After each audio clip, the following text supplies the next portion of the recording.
Hello out there. My name is Laolu Akonde and you are on to Inside Sources. Today I'm skipping my take because I want to have a full discussion on the June 12th controversies that have erupted since the president made the speech.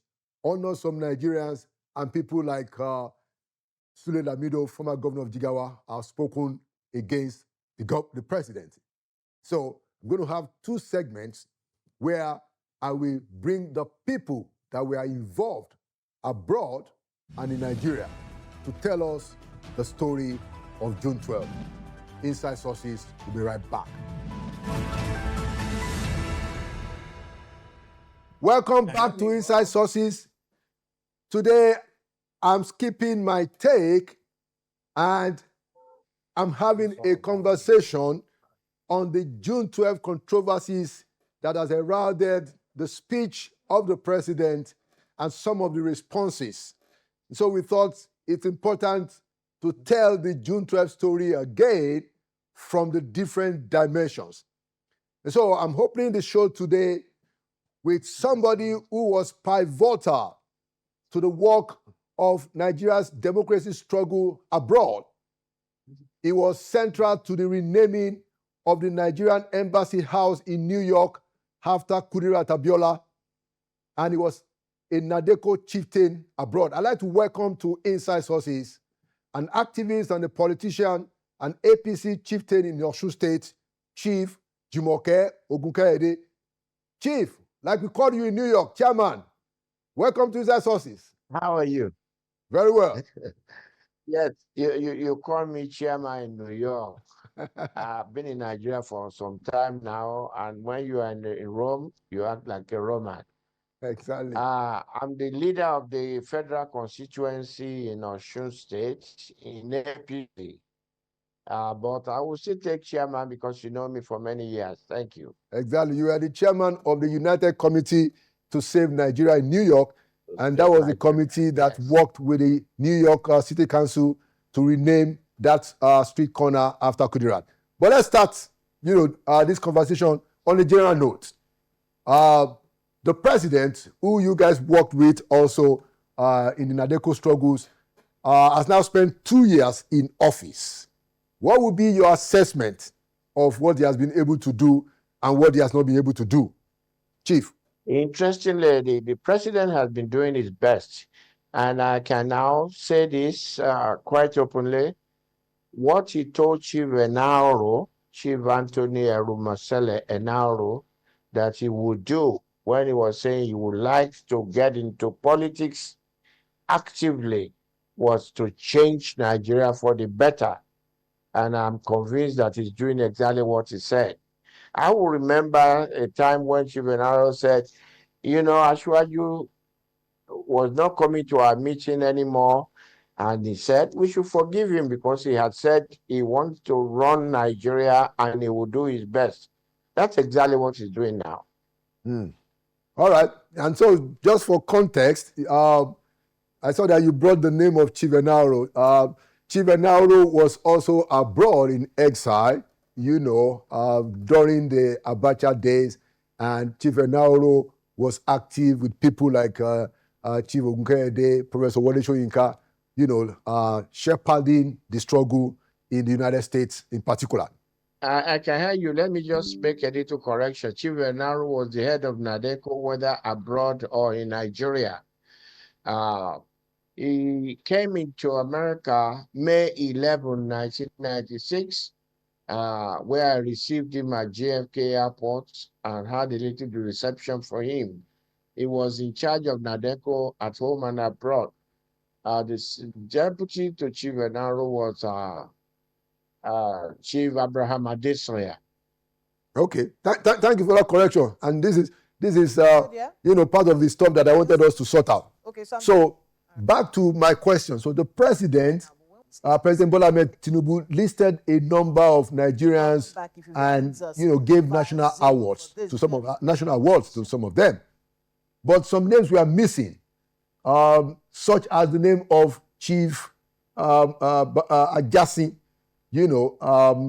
Mr. Ayo Padokun. I'm not sure now, whether Chief Enaro's name was included. But I wanted your take. What's your reaction to the list of the people that were honored?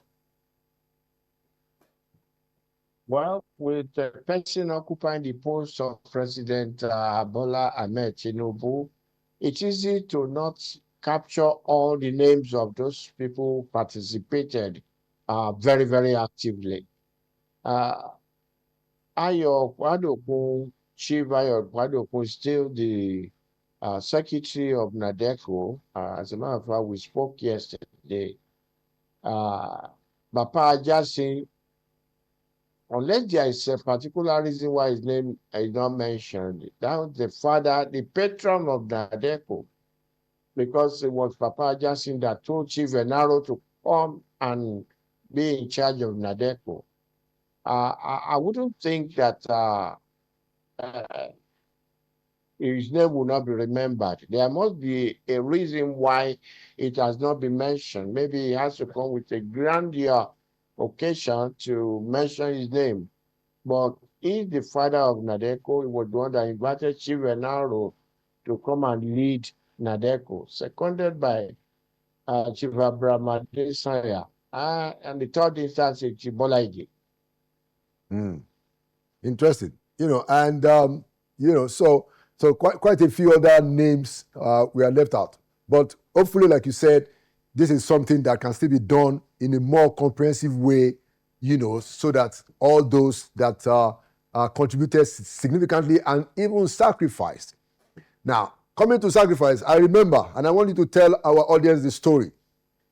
Your own house was fire-bombed in New York just around the time that you were leading the struggle.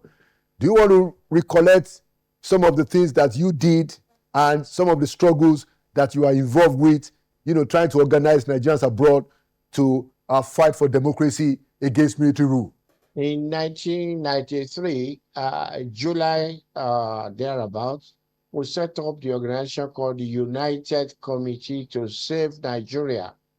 It was even inside the Nigeria House that a few of us met, and I proposed this, followed by getting in touch with Chief MKO Abiola, who particularly sent me a letter and was grateful that I will be leading an organization to sustain the fact that he won the June 12, 1993 election.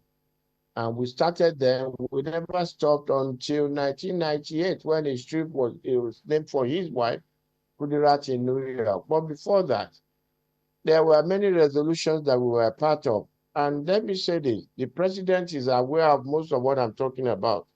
I mean, President Bola Ahmed Tinubu. As a matter of fact, when we were naming the street, the president was present in New York. Professor Wole Soyinka was also present. The current minister or special advisor on information, Chief Bayo Nanuga, was present at that event. Well, it's to err is human. And that's the only way I'm going to say, well, if they don't remember what I did, there must be a reason for posterity to forgive them. I lost my house May 15, 1996, because I was fighting for what we believed in New York City. The police department, the FBI, body investigated this. It can be Googled. And it came out that they couldn't find anybody who could have done it. That when it dug deeper, they questioned some people who said they were sent by the government of Nigeria in New York. At that time, Professor Agboola Gambari was at the United Nations there. And when Owa Obokun of Ijeshaland came to New York to confront him, why will you be part of the burning of the house of Jumoke Ogunkeyede? He said, no, his part of the embassy was not doing that. that can be traced back to the military attache's office. And so when the police now got there, the military attache's office had diplomatic immunity, and so they could not, none of them could be arrested. I lost so much during the struggle, but God saved my life. There was a time that only 3 people were being protected in all of the US.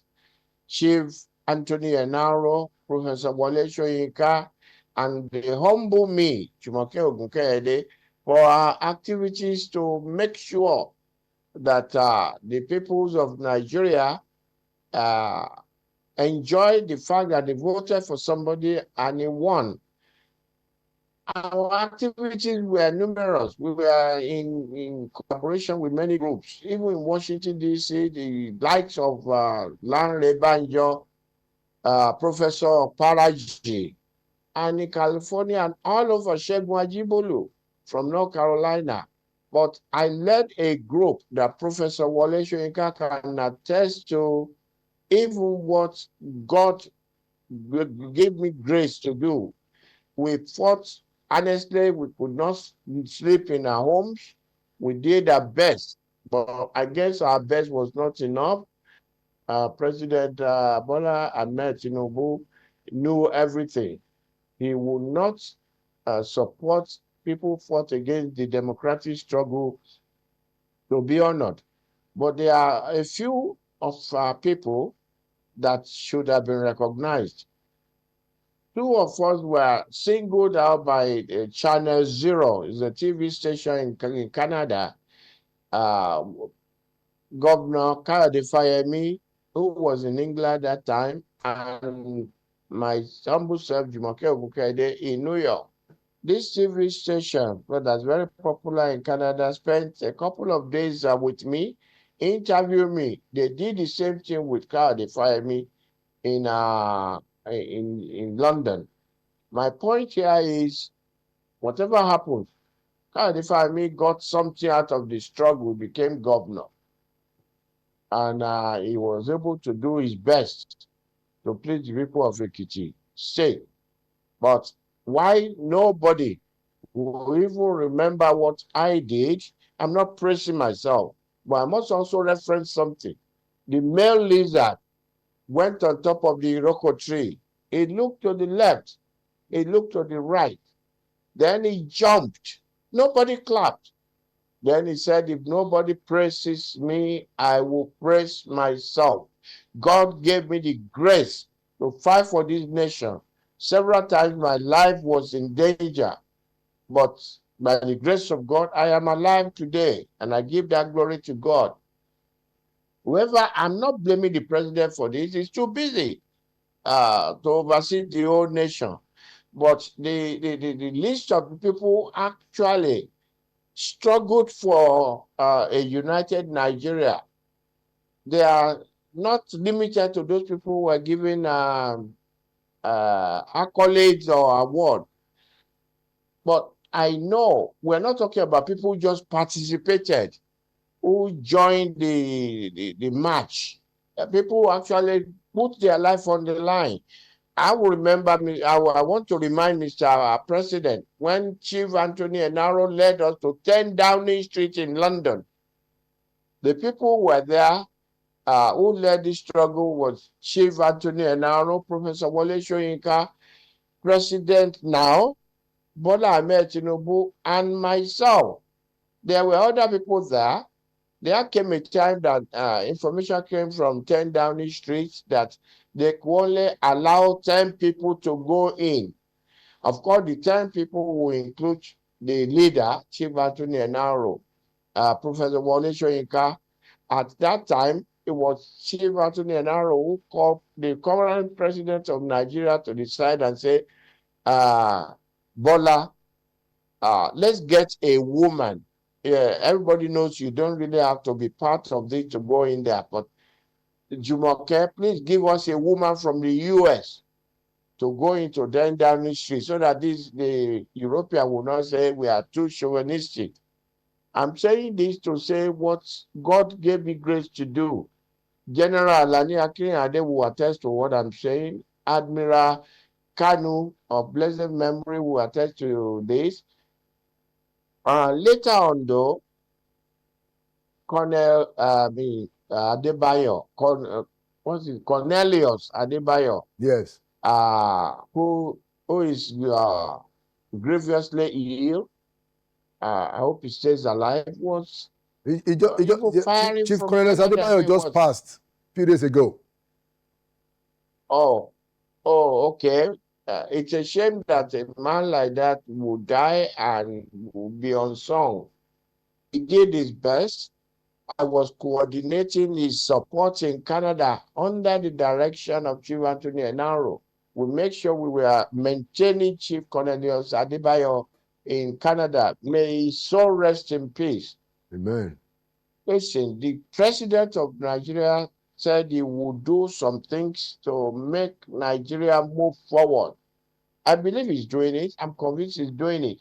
We are in the same party, but there is no way the same president could have been able to see all of those people work tirelessly.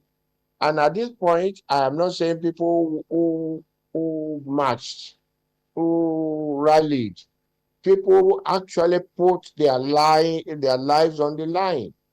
And because we were at the eye of the storm, the story will not be complete. It will be an uncompleted story if some other names are not mentioned. God knows that. And I'm sure this will be corrected. Okay. Before around that time, I wouldn't want somebody like Abacha to recognize me. But now that we have democracy thrive in Nigeria, there's nothing wrong in my name being mentioned.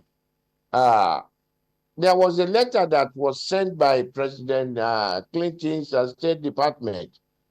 Mr. Lalu Akande, I think you had a copy of that letter. Yes. When we were trying to name a street in New York, and the Abacha regime challenged America and sent a letter to President Clinton.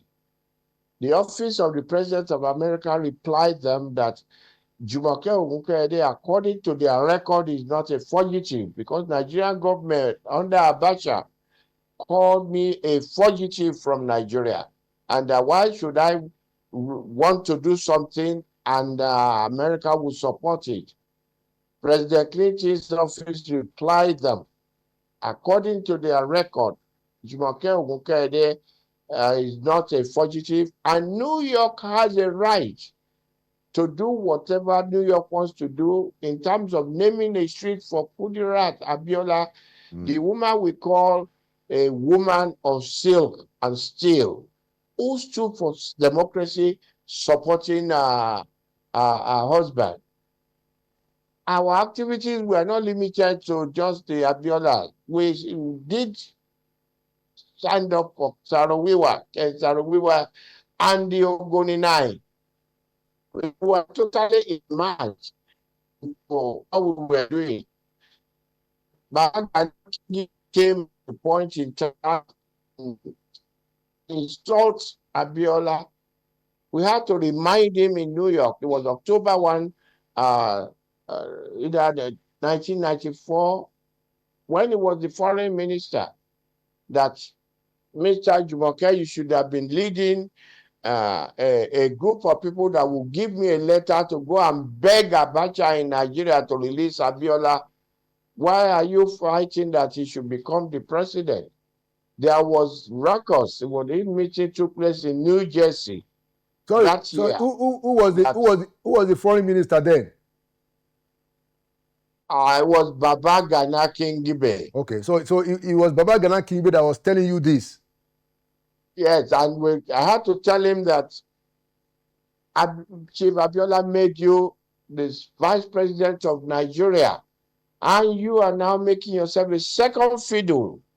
Why will you be defending Abacha? That we should be begging him to release Abiola?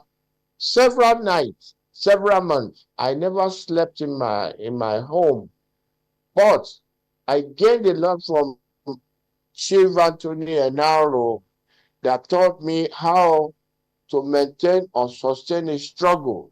it's my joy. I'm not a young man anymore. It's my joy that this struggle was consummated and we got result. And I'm very happy that uh, President Bola Ahmed Tinubu is in charge of this ship of state. And I'm sure he will land in glorious places. Okay. Final question. The former governor of Jigawa, who was then the national secretary of the Social Democratic Party, the party that on which Chief MKO Abiola ran, Jigawa made a statement and said that President Tinubu supported the annulment of June 12. What's your reaction to that? I'm sorry to say he must have been drinking something. President Tinubu stood up for this. Let me tell you an instance. We were having lunch in Alexandria with Chief Anthony Enaro. As at the time we finished eating, should we ask Papa Enaro to go and clean the dishes? No. At that point, President Tinubu now was almost shedding tears, saying, look at how we found ourselves. But this must be a struggle that must be completed.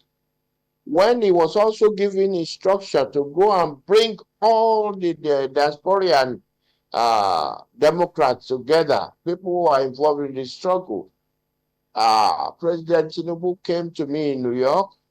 I introduced him to the world. God gave him grace to be able to bring all the warring, disagreeing parties together in the struggle in New York. Can I say something out loud here? Mm-hmm. Well, I hope the president will forgive me. I saw him, he started to cry. He was wearing a light brown suit.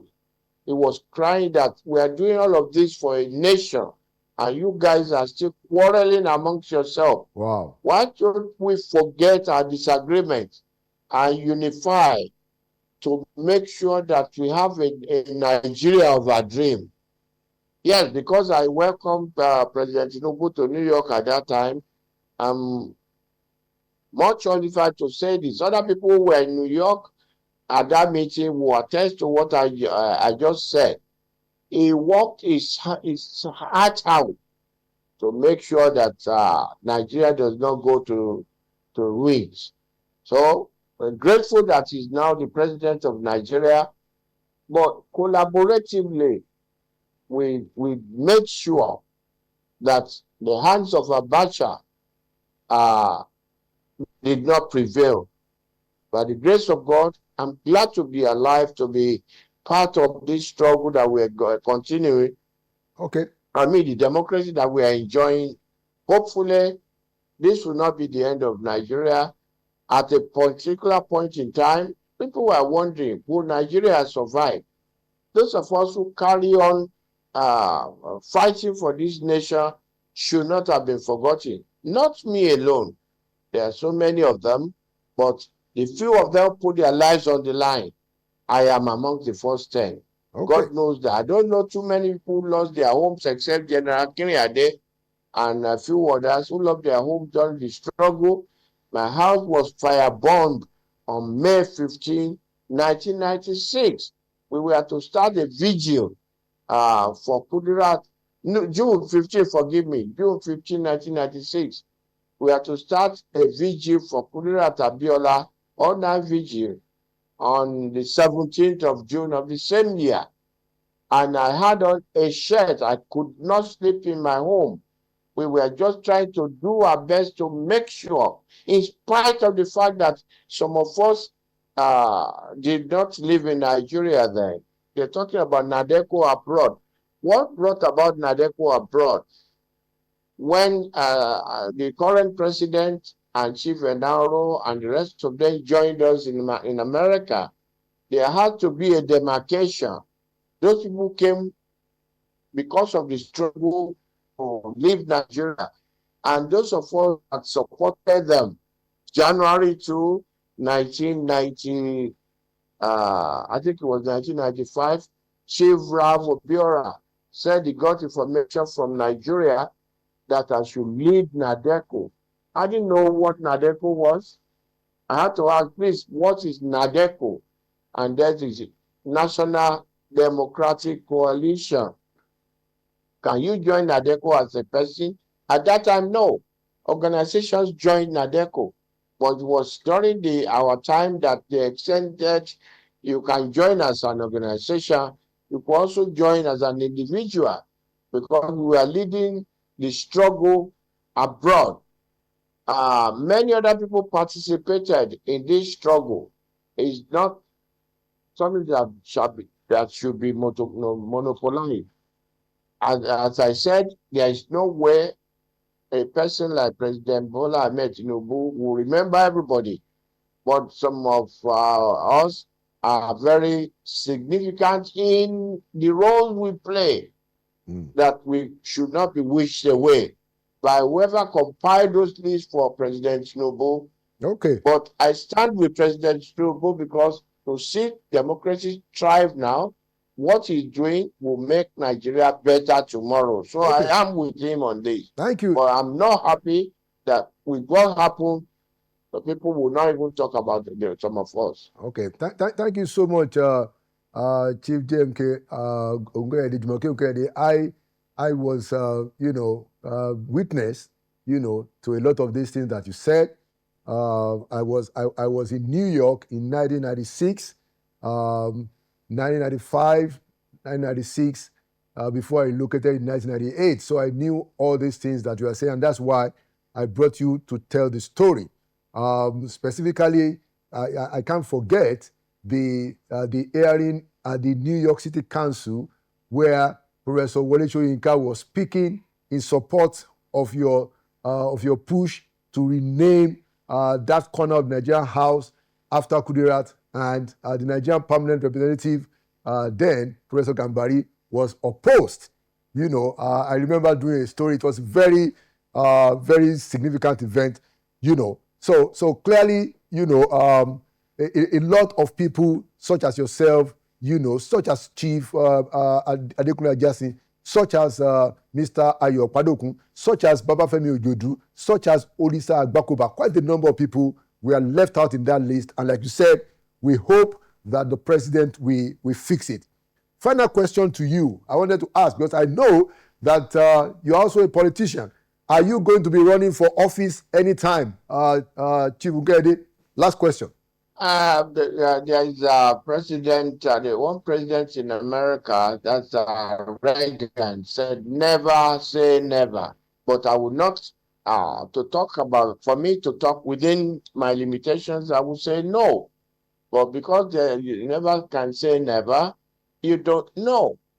I am not liquid. I don't have enough money to run for anything, but I'm enjoying the victory that we have so far. If I may say this, I never met Olisa Agbakoba up till now, but he worked with us during the struggle.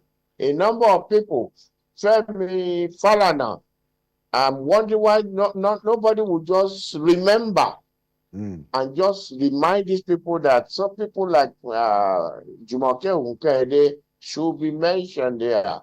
I hosted a number of the children of this or relatives of these people who were in the struggle. Femi Falana's brother, who ran away from Nigeria into exile, they stayed with me for almost a year. Frank Okori's daughter, Cornelia Okori, stayed with me for more than a year. Gani Fawemi's son, he didn't stay with me, but he never left me alone. Said Fawemi, I was immersed in this struggle. My home became a mecca to people who are struggling to emancipate Nigeria. Let me thank Channels Television for giving me this opportunity. Let me also thank you, Mr. Laolu Akande. You've always been a go-getter. I knew you when we met in the US, and God will continually bless you. Thank you so much, Chief Jumoke Ogunkeyede. Thank you for all that you did. When I came into New York in 1995, it wasn't easy to figure you out, because, the story of what you were doing was all over the place. And as a young reporter, I needed to get some good stories. And following you and reporting your activities gave me those good stories. Thank you for your service then and now to our country, and thank you for coming to Inside Sources. Thank you very much.